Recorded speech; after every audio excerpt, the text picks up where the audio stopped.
Hello and welcome to the Gooner Talk. Back again with you guys for another episode of what is the Arsenal Transfer Show. I join you every morning at 8 a.m. UK time. Hope you're doing good. Hope you're doing well. Thank you as always for making this a part of your morning routines. It is very much appreciated. And certainly there is plenty to discuss this morning after yesterday's kind of chaotic end to the day, because there was a lot of news that we discussed. We had news that was breaking in the evening. We were doing shows in the evening, and we certainly had plenty to talk about on our show, which you should check out because I was joined by, as usual, for the Eat Sleep Arsenal repeats, Gabriel Jesus. Well, I wasn't joined by Gabriel Jesus. We talked about Gabriel Jesus with Sophie, with Mike Hertz, and of course with Doc Raj as well. It'd be great if we could get Gabriel Jesus on a weekly slot, but sadly we were just chatting about him rather than to him, and we'll talk a little bit more about him this morning as well. So if you haven't gone and checked that one out, please make sure that you do that. It is the last live upload on the channel. Good morning to those joining us live in the chat box. Good morning to you, to Paul, to Phil. Good morning to other Paul, Matt G, Red Star, Amira, PJ, Delts, Olu, Tony, Crosh, Martin, Clincy, Dave, Steve, Colton, Stephen, James, Marcus, Pinyween, Jimbo. Good morning to the rest of you guys as well. Thank you so much, all of you, for joining us. It means the absolute world. Thank you for that. Let's, without further ado, jump into the stories for today, because there's a few that we need to discuss. A little bit of a loose transfer line to kick things off. According to Fabio Lazzano, reporter based, I believe, in Brazil, reporting about Arsenal's potential interest amongst a number of clubs in 17-year-old Corinthians defensive midfielder Gabriel Moscardo. Yes, Arsenal might end up having to, I say it like it's a chore, potentially signing, I guess, yet another player whose name is indeed Gabriel. Surprisingly, is another player that could indeed join, who's Brazilian and called Gabriel. So yes, it's an amazing opportunity for Arsenal to strengthen that base, that foundation of Gabriel's. But I don't really know too much about the guy. I know he's a defensive midfielder that plays for Corinthians and he's 17 years of age, but I'd need to do a little bit more digging into him. He's got plenty of senior experience as well, which is really, really good. But no appearances that I can see for the Brazilian youth side so far. And he's clearly being identified as potentially a player to keep an eye out for. He's ranked at Transfermarkt at 1.5 million euros, which is a lot for a 17-year-old on Transfermarkt who's playing in a league like that. So clearly there is a feeling, if you like, about him being a talented kid. So we'll have to keep our eyes on this one. Let's see if we're moving on for another Gabby. And speaking of potential youngsters that could leave Arsenal, Brooke Norton-Cuffy has joined Millwall on loan for the forthcoming season. He'll be spending yet another campaign in the Championship. Last year he was with Rotherham for 6 months. He then went to Coventry City and helped them to the playoff final, which they lost to Luton. But with Millwall, another side looking to try and obviously reach the playoffs, Brooke Norton-Cuffy has gone there for a season. So we wish him all the best, and hopefully he can have a successful campaign and come back to Arsenal maybe in a better position than he's ever been, and have some kind of position to try and fight for a place as well. Gabriel Jesus has returned to training, and you can see him in that image there. Really, really positive as always, seeing him smiling. I was very, very happy for that indeed. But Jesus, Arsenal's number 9, is back, and hopefully will be involved in some of the upcoming teams, some of the upcoming sides. Whether or not he's fit enough to be in the squad for Fulham this weekend, we'll have to wait and see.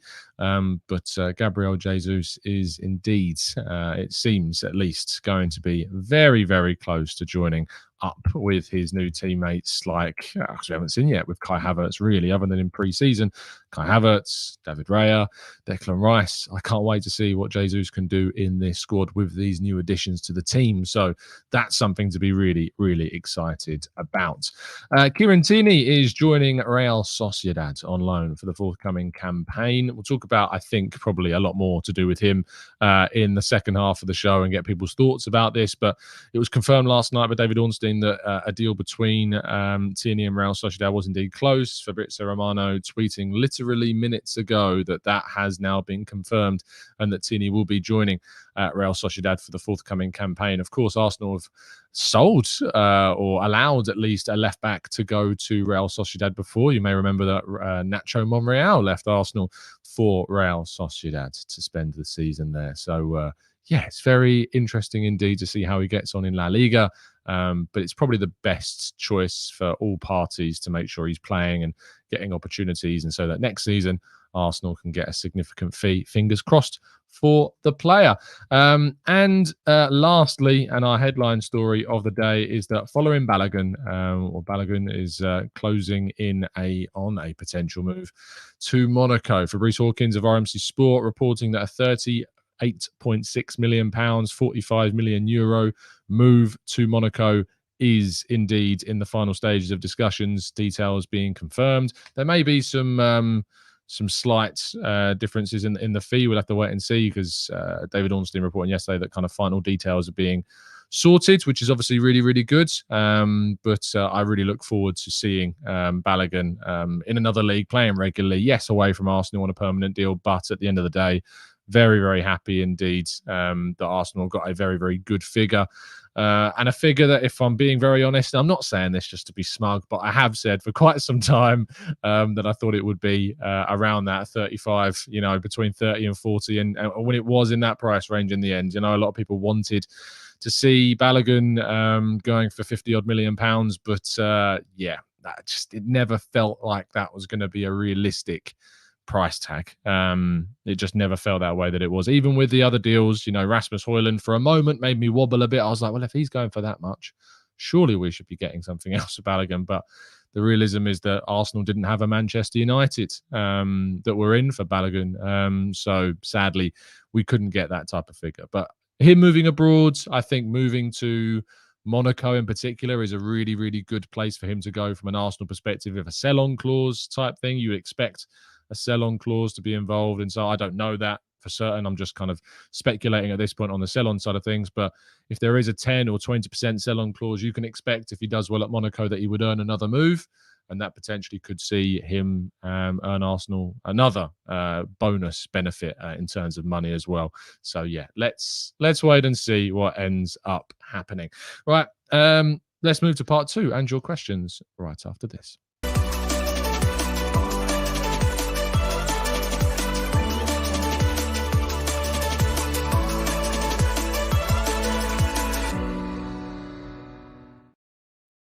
You thought we forgot, didn't you? You did. You thought that we'd forgotten, but we haven't. And no one should forget the benefits that NordVPN service can bring you as well. An exclusive deal at TGT. If you go to nordvpn.com/Gooner, you get yourself that significant discount off a 1 or 2 year plan. And on a 2-year plan, you can get 4 extra months involved in that deal as well. There's a 30-day money-back guarantee as on the service as well. If you're going back to school, your kids, your young ones are going back to school, it's a really good service to keep them safe and secure online, and the deal is indeed designed to be available to those going back to school this term in September. So get involved with this one. The link, as I always say, is down in the description. You've got your ability to change geolocation, so you can change where your laptop, iPads, iPhone, all those sort of things, any phones for that matter, I think that they are, and change yourself digitally to somewhere else in the world, so you can access things you wouldn't typically be able to access in your country of origin. But as well as that,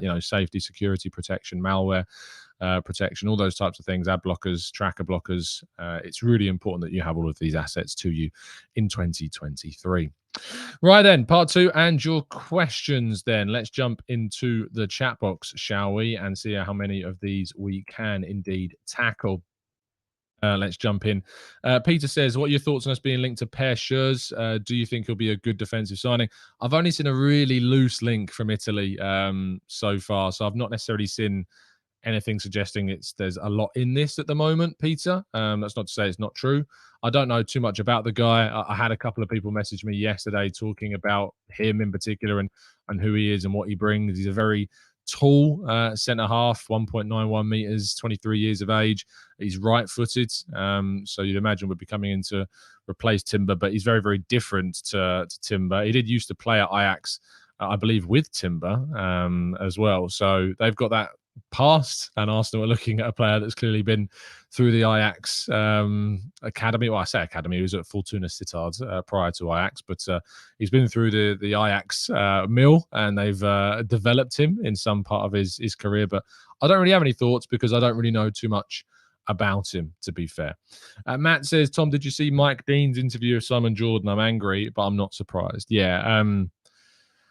Yeah, I talked about this a little bit yesterday with the guys on the Eat Sleep Arsenal Repeat podcast. It's staggeringly bad, like staggeringly terrible that's happened, that's a thing, that he's decided to not send his mate Anthony Taylor to the VAR because he's already had a difficult game. What's that about?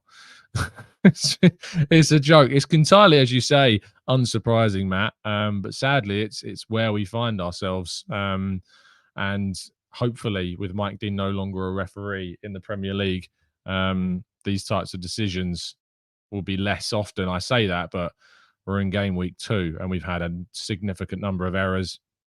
We've already had an apology. It's chaos. It's absolutely chaos. Jumping into the chat box further, Ponaru says, what did you think of Tony Kroos's comments on the Gabri Veiga move? I don't actually agree with him at all, by the way. You know, if you haven't seen this, Tony Kroos left a comment on Fabrizio Romano's tweet saying that Gabri Veiga was joining Al Ahly. He left a comment that was simply the word embarrassing. Al Ahly managed to hijack a deal of Gabri Veiga moving to Napoli. The difference with this move actually is quite interesting. I actually did a piece on this yesterday on why Arsenal should be a little bit concerned, if you like, about the potential for players like Gabri Veiga to move. And obviously we saw Mohamed Salah is being linked with a move to Saudi Arabia now as well, and apparently he's already agreed personal terms, but it'll be down to whether or not Liverpool are open to selling him and what kind of money is on the table for Salah. But I don't agree with Tony Kroos's comment at all, because actually what's interesting is why is someone spamming my chat? Actually, when it comes to the move to Al Ahly's manager is a guy called Matthias Yassel, who is, if I've pronounced that correctly, who, of course, was spent time at Red Bull Salzburg, and they coaxed him away from Red Bull Salzburg after a couple of seasons there, obviously working at a club in which you learn to develop young players, improve young players, bring them through at one of the best clubs in the world for doing that. And so Gabriel Veiga is going to go and play under a coach that's got a track record of producing some really young stars and some of the best young players in the world. And he's going to a club that have also signed some other younger players. I say younger, you know, these are mid-20s players like Roger Ibanez, Alan Saint-Maximin, Merih Demiral, but they're not the 30-pluses. Yes, they've added some more experienced players like Riyad Mahrez and Roberto Firmino as well, but actually the move for Gabri Veiga could still see him develop, and should still see him develop significantly, getting regular game time under a coach that's known for doing just that. So it's not embarrassing for me, but Kroos is rarely one to hold back his opinions, isn't he? Pinyween, thank you so much for the donation. Very much appreciate it. Jimbo says, I did it, Tom. The away shirt is on its way. Well, I hope that it arrives in good time for you, Jimbo, because it's if it's the third kit, it's a very nice one indeed. Akmal says, Tom, how many PGMOL apologies do you predict this weekend? I'm surely going to be right in saying just the one. I feel like we're going to be consistent across the season. If we're going to be consistent, then it's got to be one apology each weekend. You know, our XA, which is not expected assists, expected apologies from the PGMOL, is going to be surely just one per week. Embarrassing. Francois says the Saudi League is now more competitive than Liga. Not yet, but it's working its way towards becoming one of the most competitive leagues in the world. It's not competitive in the summer that Liga is, really, because, well, I guess you could argue that with PSG dominating the league, that said, you know, teams like Lens and Monaco and Lyon, Marseille, you know, try and push themselves up the table and stuff, but they're investing in 4 teams, really. You've got Al Ahly, you've got Al Nasser, you've got Al Ettifaq, you've got Al Ittihad. I think there's another one that I'm forgetting about as well. But you know, they're investing in kind of clubs at the top of the table, talking specifically about what you can expect from a competitive race for the title. And I think that when it comes down to the idea that they might have a team entering the Champions League, which I've seen talked about as well, I really do want to see it be sensible, because I'm not sure that entering a Saudi side into the Champions League is the way forward. I know that there's been suggestions that, there should be kind of a wild card entry. I think when you start opening that in, it's difficult to close that door once it's open. There's a Club World Cup. FIFA are expanding the Club World Cup. They're getting more teams involved in that. I don't think they need to include a non-European side in the European Champions League. There is a Asian Champions League, there's a South American, there's a North American CONCACAF Champions League. Just when you start breaking those boundaries, I think that's when you start getting into dangerous territories, to be honest. Al Hilal is the other one. Thank you. That's the one that Neymar has gone to. That's the one that I was struggling to think of. No, that's disrespectful. Let's not do that. Matt says, do you think the Saudi revolution will change the shape of the Champions League? Well, there you go. I just talked about it, so I hope that what I said changed or at least answered your question. Albrecht says, I'm sure that you meant Al Nasser as the fifth team. I said Al Nasser as well. So it was Al Nasser, Al Hilal, Al Ali, Al Ettifaq, and Al Ittihad. Are the ones that I can remember that I think are doing a lot of the investments. So there you go. But Al Ali have signed Gabri Veiga, and it's very interesting indeed. But if you want to read my piece or I go into a little bit more detail on that, you can. It's on the football.london website. Joe says, what did the PGMOL apologise for? Well, they rescinded the McAllister red card. So you can count that as an apology if you like, because that's been overturned. And they apologised for the Wolves Anana incident in week 1, didn't they? So there's been 2 instances of admittance of wrong decisions in 2 weeks, and there should have been others as well. But yeah, let's wait and see. Penny Wynn says, when he leaves, will we still be following Balogun? I suppose we will, because we want to see how he gets on. Was it the right decision to sell him? Did we include a sell-on clause? All of those types of things, that are really, really important to consider when you're looking at a player that's left. And hopefully he does well, because if he does get a really big move, then Arsenal would hopefully benefit from a sell-on clause as well. Clock Orange says they did not say anything for the Tomiyasu thing. No, because yellow cards can't be overturned.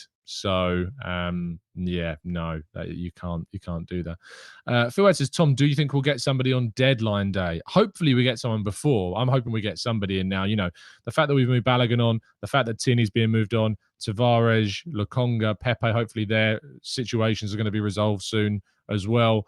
And Arsenal can, think about maybe bringing in one more before the season finishes. I would like to see 2, but it's difficult to see with the amount of players in the squad how we can bring anybody in until we've moved these players out. But we are working hard to be able to try and move those players on, it's worth saying.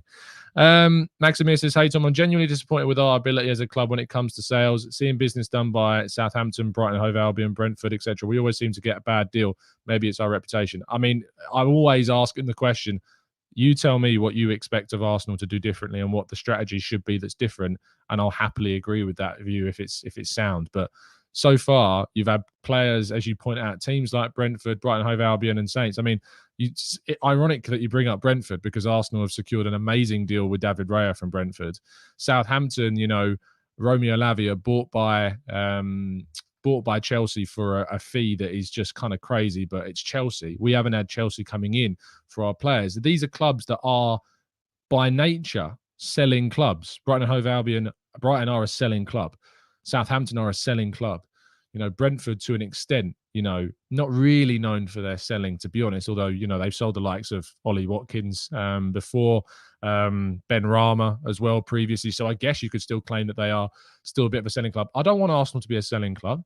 The reputations of these clubs that are good at selling usually fall behind a reputation as a club for being a club that lose their best players. So if you want Arsenal to be like these teams in terms of selling, you're probably going to have to sacrifice something, and that's probably going to come in competition. And I don't want that. It's better to compare Arsenal to like Liverpool or Chelsea. Now, Chelsea, you'd say, are better sellers than Arsenal because they've always got good fees for younger players. But also, they're also spending huge amounts of money, and they're not spending it particularly well. And that means they've always got loads of surplus talent to sell. You know, they've made a loss on Havertz, they made a loss on Ziyech, they made a loss on Edouard Mendy, I think. I think they made a loss on Koulibaly as well. So it's not as cut and dry as saying, well, I'm genuinely disappointed with our ability to sell because we're not selling like these clubs. These clubs are selling clubs. We're not a selling club. So I think there are differences between the two. And I still wait for somebody to give me a good strategy, a good solution that you're telling me what Edu should be doing differently and how he does that, because I don't know. Matt says also, Tom, very curious to why people still believe Arteta and Edu should be out. How can you not support the team right now? Our sales are not that high because the players that we're selling are old. It's a new squad. I think most of it's for attention, to be honest, at this stage. Like if you're spouting Arteta out on the interwaves and stuff like that, it's very much for attention more than anything. I think that's pretty obvious. William Selibak says, Tom, Al Hilal have drawn Mumbai City in the AFC Champions League. Neymar, Neves, Milinkovic-Savic, Mitrovic, Koulibaly, Bunu all coming to India. First time getting any superstars playing here. That's not true. It's not the first time that you've had some superstars in India, because Diego Forlan, I remember playing in India. I was looking at a thread of a number of players. Del Piero, I think, did he not play in India? So it's not the first time you're getting superstars out there. There's been plenty of high-profile players that have been played in India. So yeah, got to appreciate some of those deals. That's why I bring up India before as a nation that tried to kind of have their own, if you like, bring in some of those players in the past. But it didn't really go the same way as what it looks like it's doing with Saudi. Anelka, there you go. Another big shout in the chat box. Nicholas Anelka playing out as well. And Robert Pires played for FC Goa. So you look at the knowledge from the chat box. Fantastic stuff. Maggi says, our sales are not good enough. I expect Tierney to be sold for £60 million. Balogun for £80 million. Nuno for £45 million. And Win the Dog for £25 million easy. I mean, I think you're underselling Win the Dog, Matt. He's been the key to our success. So I don't really know why 25 million is what's on the table. But it is interesting what people expect. Just a little bit of opinion, by the way, before we wrap things up on the Tierney situation. For me, I'm very happy with that deal for Kieran Tierney. I saw a lot of people tweeting yesterday saying they couldn't really understand why Arsenal have done it. For me, it's pretty clear why Arsenal have done it. He's not in Arteta's plans. You know, you've got that's the situation. Whether or not we think that Tierney should be in Arteta's plans, that's irrelevant, because we have to go by the situation that we are as a club when we formulate these opinions. So the situation is that he's fourth choice behind Kivior, behind Tomiyasu, behind Zinchenko, technically fifth choice if you count Timber in there as well. And so he's not playing enough. And so he needs to go, he needs to play, and he needs to go and get some minutes. So he comes back with 2 years left on his contract. He finishes in 2026, so plenty of time left on his deal. Go out and play regularly, come back after a good season, and then either reintegrate or we sell him and get a good fee. It's really simple for me, this one. And some people say, well, what if he gets injured out there? Well, what if he got injured here? Like, he's not any use to us if he's injured either. So the old injury argument doesn't hold up at all. Because if you're using an injury argument, you've got to apply that to if he was at Arsenal at the same time as well. So that doesn't work. But for me, it was important that he gets plenty of game time, and hopefully he's going to be able to do that. So yeah, I look forward to it. Thank you, everyone in the chat box. Really appreciate your time. We're going to be round the show off there. I am, as I say, heading away this weekend for a bit of a break, but we will bring you the 8 a.m. shows, probably a shorter edition as usual on Saturday and Sunday. Things back to normal on Monday. We'll have a reaction to, of course, Arsenal's game against Fulham tomorrow on Sunday morning. So that'll be a reaction to that game. And any more transfer news, we'll be discussing it as well. But thank you to everyone that has that's tuned in. I do want to also end the show. I've seen a few people tweet me voting in the Football Content Awards. I'm not involved in the Football Content Awards this year. I'm not doing like a promotion for it or getting involved with it this year. We've had 2 really good years in that competition. We got bronze in 2021. We got silver in 2022. And I massively appreciate everyone that voted for us. But we're not getting involved with this year. It's time for, you know, some other Arsenal channels to have a go, pass the torch on, if you like, and I wish them the absolute best in that competition and hope that they can get the results that they want. But yeah, we're not going to be in the FCA's Football Content Awards this year. So if you voted for us, channel your votes into somebody else. Absolutely fantastic. They deserve it. I think I saw Arsenal Vision promoting that they're going in for it this year as best podcast, I think, and I'm sure that some of our good friends will be going in for it as well. So go vote for them. They've certainly deserved it. But thank you so much, everyone, for listening and tuning in. Really appreciate your time as always. Have a fantastic weekend, and as always, up the Arsenal.